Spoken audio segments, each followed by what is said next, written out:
Yang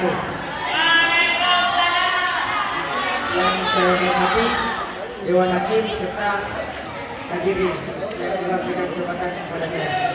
Saya dari tim Pro, pembicara pertama bernama Kuku Hustan Alamsyah dan pembicara kedua bernama Muhammad Badir dan pembicara ketiga bernama Masih Auli. Assalamualaikum warahmatullahi wabarakatuh.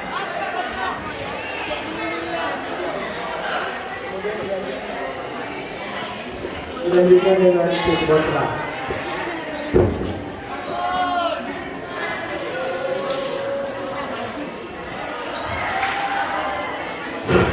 Assalamualaikum warahmatullahi wabarakatuh.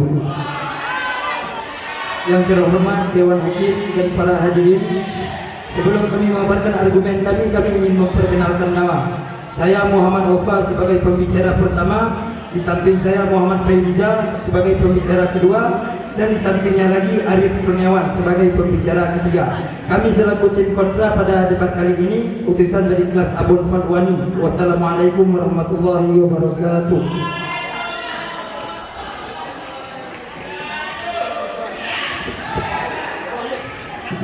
Terima kasih kepada kedua tim yang telah memperkenalkan diri. Tim Pro siap. Tim kontra siap? Sangat siap kan? Baiklah, adapun judul debat pada sesi yang ketiga ini adalah media sosial lebih banyak membawa dampak negatif bagi para remaja. Media sosial lebih banyak membawa dampak negatif bagi para remaja. Untuk membahas hal ini, pertama kami minta kesempatan dari pembicara satu dari tim Pro untuk menyampaikan argumennya terkait dengan judul ini. Dipersilakan. Assalamualaikum warahmatullahi wabarakatuh. Yang saya hormati Dewan Hakim dan para hadirin. Saya dari tim Pro sangat yakin bahwa media sosial lebih banyak membawa dampak negatif daripada dampak positif. Menurut saya, media sosial adalah platform digital seperti TikTok, Twitter, Instagram, dan YouTube. Remaja adalah kumpulan usia yang berumur dari 10 sampai 18 tahun yang masih dalam fase pencarian jati diri, yang memungkinkan remaja untuk terpengaruh dalam hal-hal negatif. Dampak negatif adalah dampak buruk yang berakibat pada fisik, mental, maupun sosial. Media sosial menyebabkan kecanduan dan mengganggu aktivitas penting banyak remaja. Banyak remaja yang kecanduan sehingga mengganggu fokusnya belajar. Remaja sekarang lebih sering mengecek media sosialnya daripada tugas yang diberikan oleh gurunya, sehingga dapat menurunnya prestasi akademik remaja tersebut. Media sosial juga banyak remaja sekarang juga menghabiskan waktu berjam-jam, terutama pada malam hari, hanya untuk scroll media sosial tanpa tujuan, sehingga mengurangi tidur, menurunnya nilai akademis serta aktivitas fisik. Data menunjukkan bahwa 70% remaja di Indonesia mengalami kekurangan tidur dikarenakan bermain media sosial pada malam hari.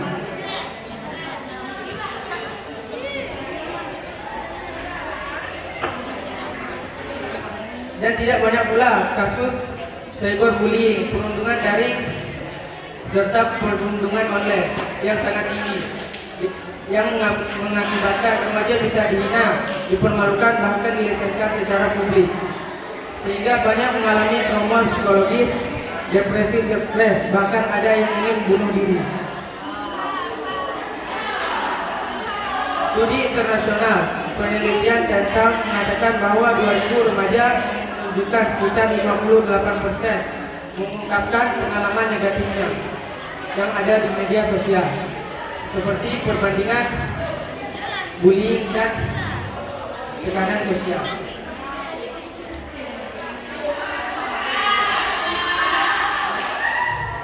Dan banyak juga penggunaan media sosial sering mengganggu tugas sekolah dan interaksi dunia nyata, karena remaja sering menyendiri dan menggunakan media menggunakan media sosial daripada berinteraksi dengan keluarga dan teman-temannya.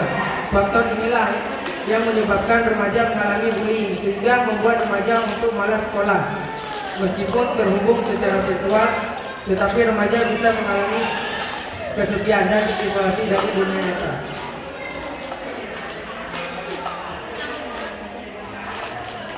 Assalamualaikum warahmatullahi wabarakatuh.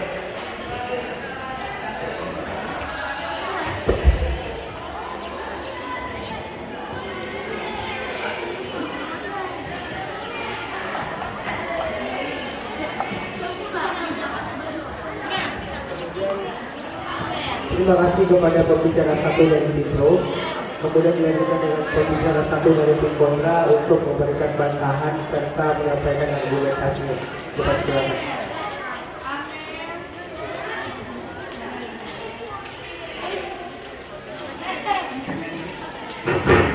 Assalamualaikum warahmatullahi wabarakatuh. Yang terhormat Dewan Hakim dan para hadirin.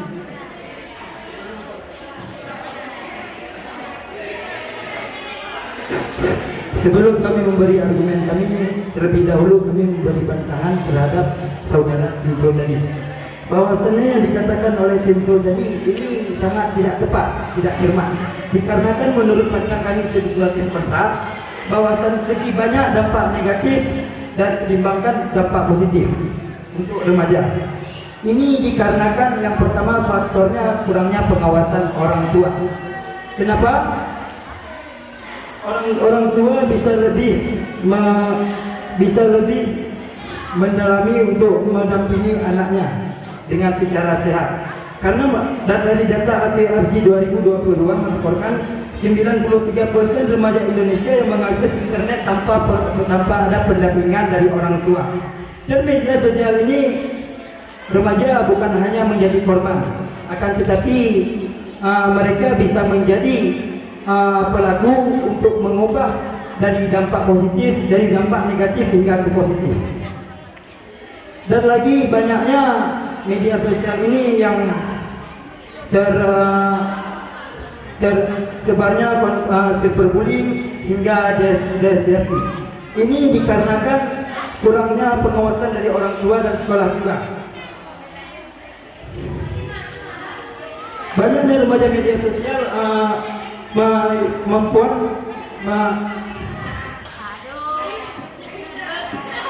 dari data APJD 2022 mengatakan bahwa hanya 15% orang tua yang secara aktif mengawas anaknya saat mengakses internet. Jadi ini tidak bisa disalahkan esensi media sosial itu sendiri yang dikatakan kecanduan dan cyberbullying tadi. Jadi sekarang kami akan masuk ke argumen kami. Tuan Hakim yang terhormat dan para hadirin yang dibanggakan.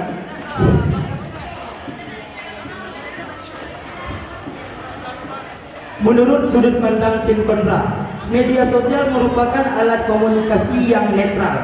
Sama halnya seperti pisau, jika dia digunakan untuk melukai maka berdampak negatif, dan jika digunakan untuk memasak akan berdampak positif. Jadi tentang dampak negatif dan positif ini bagaimana pola penggunaan si pemakai, bagaimana si pemakai ini mengelola konten itu dengan baik, bukan dikarenakan esensi media sosial itu sendiri. Dampak negatif memang benar ada, tetapi di satu sisi dampak positif ini juga lebih banyak. Seperti dengan adanya media sosial kita dapat meningkatkan kemampuan untuk beradaptasi dengan teknologi, meningkatkan kemampuan beradaptasi dengan perubahan peradaban, dan hingga untuk mengasah skill-skill kita. Dari data yang kami kutip, WL Sosial 2023 mengatakan bahwa 60% pengguna muda di Asia Tenggara ini menjadikan media sosial untuk mereka mengasah bakat mereka, termasuk blog desain gratis hingga kewirausahaan. Berbicara dampak negatif, kami sistem kontra mengklaim ini dikarenakan akibat faktor eksternal.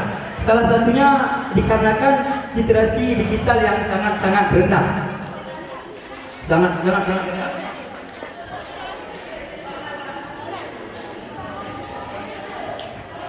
Dan dari data yang kami kutip, menurut survei Kominfo dan UNICEF 2020 mencatat bahwa 41% Indonesia remaja di Indonesia yang tidak tahu cara memverifikasi informasi secara online.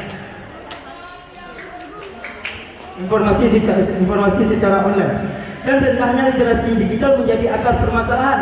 Banyaknya remaja di Indonesia yang tidak tahu cara memverifikasi informasi dengan benar. Agar dampak negatif ini bisa diminimalisasikan, kami tim kontra mengajukan solusi terbaik menurut kami. Yang pertama, harus ada peningkatan terhadap literasi digital terhadap remaja sehingga mereka lebih menguasai media sosial dan lebih bijak dalam menggunakan media sosial. Dalam hal ini, pemerintah, sekolah, dan komunitas-komunitas lainnya harus membantu memberi edukasi tentang literasi digital terhadap remaja. Artinya, jika literasi digital ini diperkuat, maka dampak negatif akan bisa lebih ditekan dan manfaatnya lebih dominan. Sebagai contoh nyata pada program siberkreasi oleh Kominfo yang berhasil melatih lebih dari 2 juta pelajar dalam literasi digital sejak tahun 2017. Assalamualaikum warahmatullahi wabarakatuh.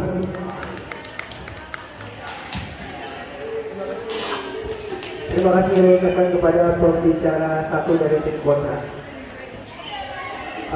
Baiklah, sekarang kita masuk ke dalam sesi yang kedua, yaitu sesi debat atau sesi bidasan.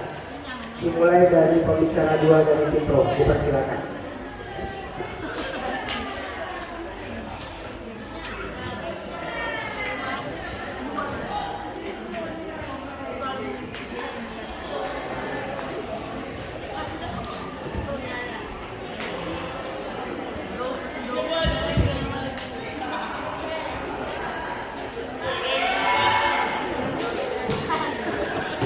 Assalamualaikum warahmatullahi wabarakatuh.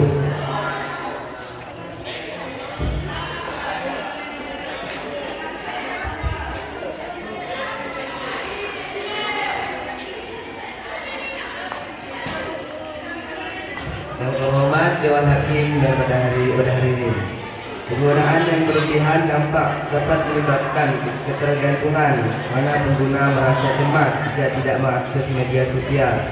Cyberbullying, media sosial dapat menjadi sarana perhubungan dan pelecehan siber yang berdampak buruk pada kesehatan mental korban. Dampak sosial, menurutnya interaksi tatap muka, penggunaan media sosial dapat mengurangi kualitas dan frekuensi interaksi secara langsung antar manusia. Isolasi sosial, meskipun terhubung secara virtual, seseorang bisa merasa kesepindahan terisolasi dari lingkungan nyata. Penyebaran informasi palsu, media sosial menjadi platform yang mudah untuk menyebarkan informasi yang tidak benar, yang bisa menimbulkan pelecehan dan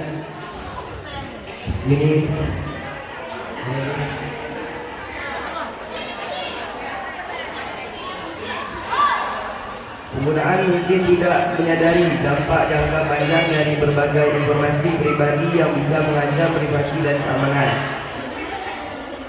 Assalamualaikum warahmatullahi wabarakatuh.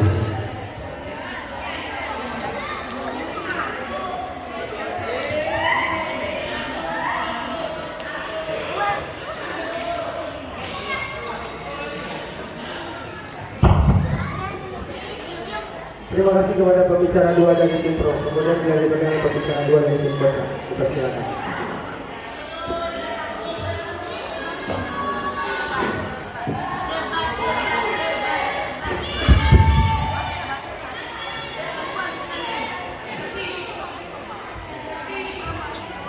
Assalamualaikum warahmatullahi wabarakatuh. Dewan Hakim yang terhormat, menurut informasi yang saya teliti, tidak sesuai yang pembicara 1 dan 2. Karena kenapa? Regulasi yang kami dapatkan itu belum optimal. Karena regulasi itu sangat penting. Kalau seandainya regulasi diperkuatkan, maka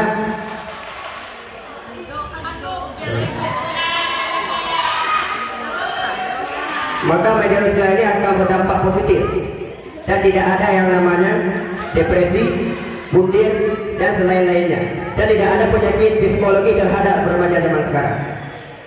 Dan satu lagi, di zaman sekarang, apalagi anak muda zaman sekarang perlu yang namanya media sosial. Media sosial bukan hanya dipakai di bidang pendidikan, tapi bisa dipakai untuk di bidang pertanian, politik, pertahanan, dan berbagai lainnya. Contoh di bidang pertahanan, kita tahu di luar sana bagaimana pertahanan orang luar di sana. Ya, Cina di tahun 2025 yang tadi, bulan 9 yang lalu, bahwa mereka tahu bahwa mereka ingin menampakkan siap perang terhadap negara lain. Kalau seandainya negara lain ini memerangi mereka. Dan di bidang politik, kita tahu siapa yang pejabat politik yang korupsi, siapa pejabat politik yang tidak korupsi. Sekian, assalamualaikum warahmatullahi wabarakatuh.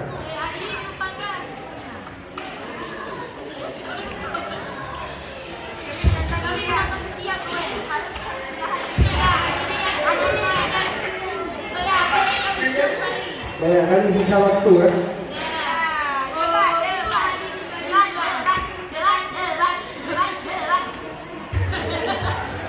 Kemudian dilanjutkan dengan pembicaraan kita dari tim pro. Silakan.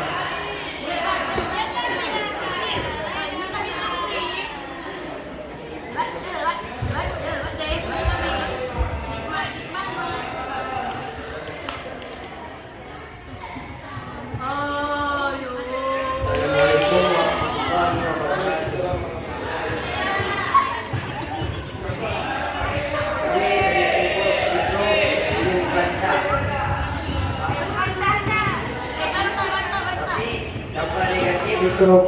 Mikrofon.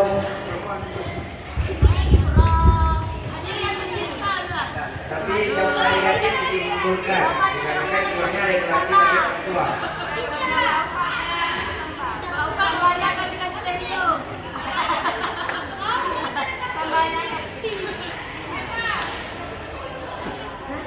Dan tidak menyebabkan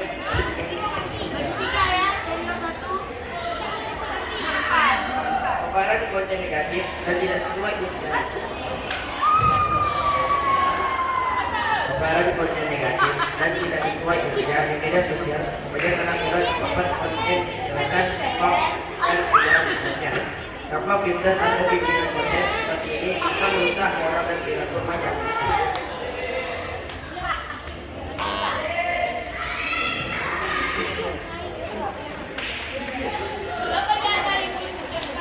Media sosial dapat digunakan sebagai alat untuk membagikan ideologi ekstremis atau konten negatif yang berbahaya bagi generasi muda. Informasi pribadi yang dibagikan bisa disalahgunakan dalam konten juga berpotensi menimbulkan masalah privasi bagi mereka.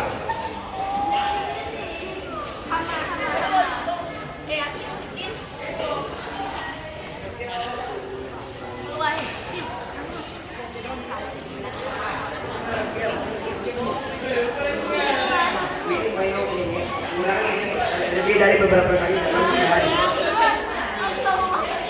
terkait dengan Tersi.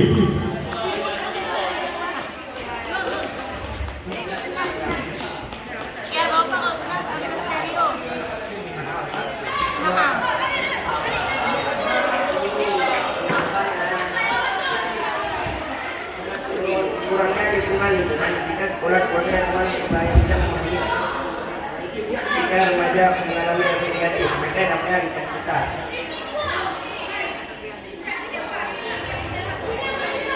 Tidak kehilangan waktu, media sosial menyita banyak waktu, mengurangi waktu belajar, istirahat, interaksi, ketika olahraga, kegiatan fisik, yang penting bagi seseorang yang baik. Assalamualaikum warahmatullahi wabarakatuh.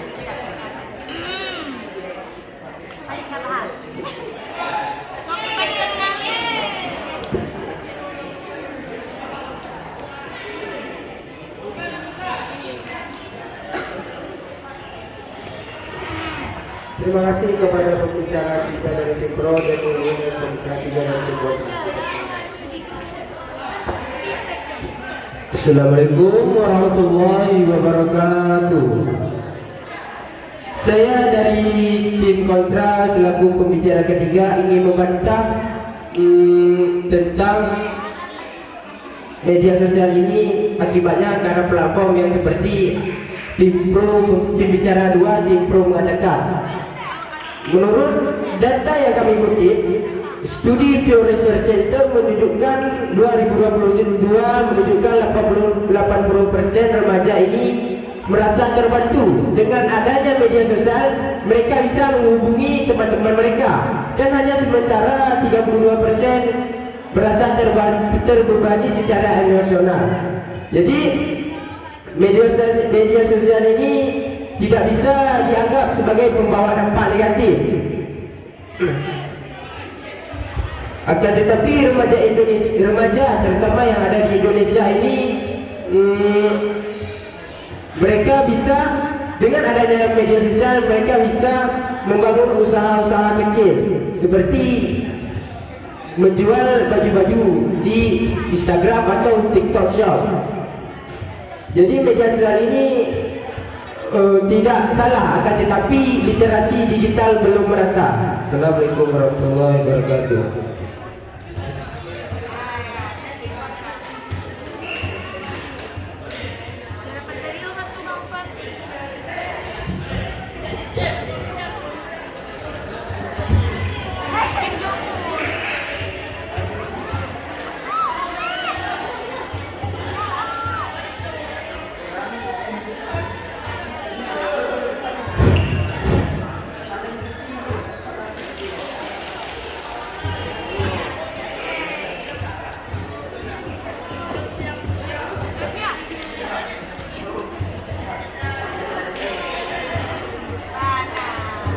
Baiklah, sesi yang kedua atau sesi debatan telah selesai, tapi tidak panas, ada itu. Tapi nggak apa.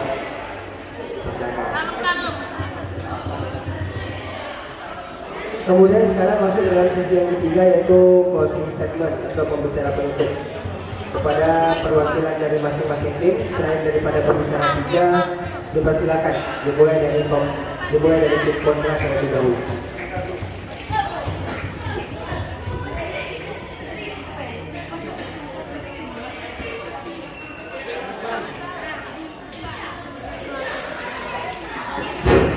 Assalamualaikum warahmatullahi wabarakatuh.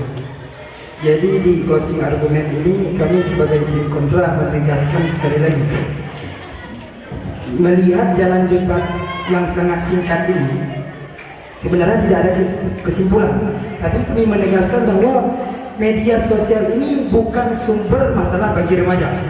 Akan tetapi dikarenakan pola penggunaannya dan rendahnya literasi digital, kurangnya pengawasan dari orang tua lah yang menjadi akar permasalahan. Dan yang kedua, dampak positif di media sosial ini banyak sekali.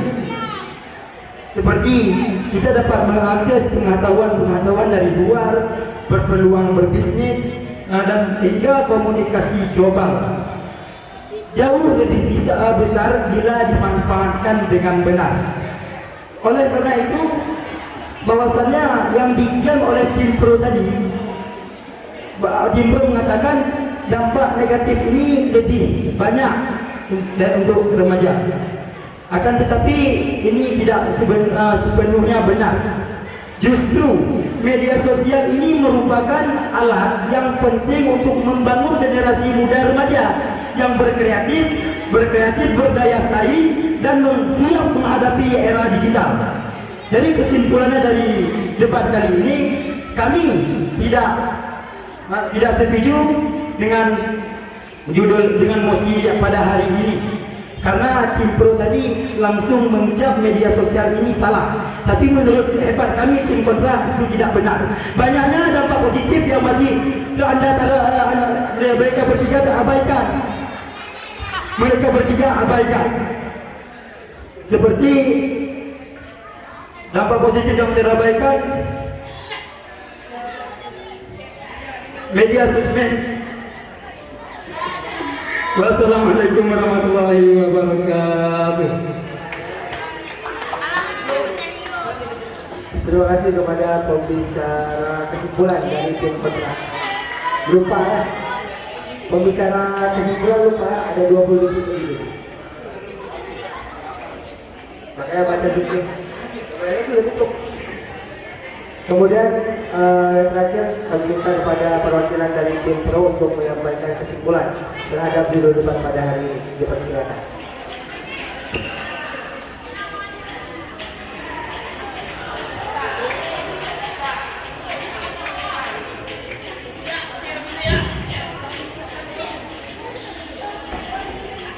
Kami menyimpulkan bahwa media sosial lebih banyak membawa dampak negatif bagi remaja jika tidak diimbangi dengan regulasi pendidikan, literasi digital, dukungan lingkungan, dan penggunaan yang bijak. Media sosial saat ini lebih banyak merusak mental, moral, dan kebiasaan remaja daripada membentuk mereka menjadi pribadi yang positif, karena fakta lapangan menunjukkan bahwa remaja lebih sering terjebak di dampak negatif daripada positif.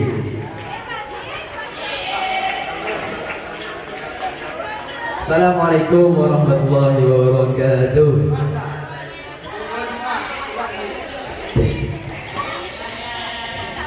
Baiklah, terima kasih banyak kepada kedua tim dan berikan apresiasi yang sebesar-besarnya kepada tim pro dan tim Kontra. Udah.